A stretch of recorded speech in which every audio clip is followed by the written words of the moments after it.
Hello दोस्तों, नमस्कार, प्रणाम, जय श्री राम, जय बागेश्वर धाम। कैसे हो आप लोग? आशा करता हूँ लोग अच्छे होंगे। और जो भी हमारे अभी यूट्यूब चैनल को सब्सक्राइब नहीं किया तो दीपू रेखा एंटरटेनमेंट को आप लोग सब्सक्राइब कीजिएगा। और हमारे साथ आज एक प्यारी सी सिंगर, प्यारी सी गुड़िया, प्यारी गायिका शोभा निषाद कोई भी गाना गवा सकते हैं। सूरत के अंदर ऐसा कोई स्टूडियो नहीं बचा जो शोभा निषाद जी गाना नहीं गाई हैं। आज हमने ऑफ़र दिया था और बुलाया कि हम लोग थोड़ा सा इनको चांस देते हैं, भगवान के आशीर्वाद से या लंबी ऊंचाई तक पहुँचे। तो इनका गाना एक मैं गवा रहा हूँ रिदम पर, तो आप लोग सुनिएगा। और ढेर सारा इनके चैनल को, शोभा निषाद ऑफिशियल इनका यूट्यूब चैनल भी है, तो इनको सब्सक्राइब कीजिएगा इनके चैनल को। और ज़्यादा से ज़्यादा इनको सपोर्ट करिए आप लोग, जैसे हमको करते हैं, दुनिया का सपोर्ट करते हैं वैसे इस बच्ची को सपोर्ट कीजिएगा।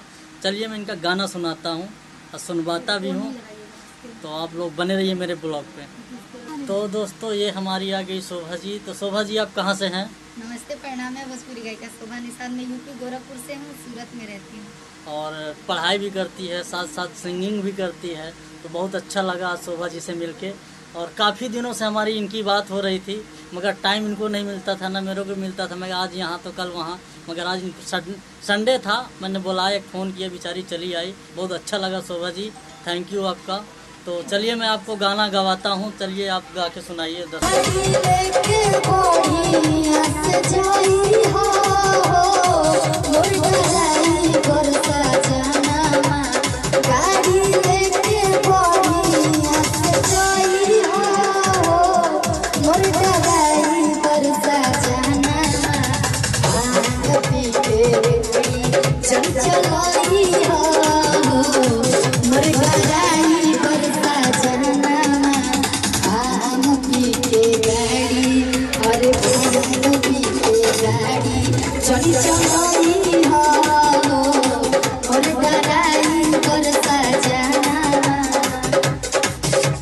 चढ़ी जना सा तो बिगड़ी जाता, माथा तो हर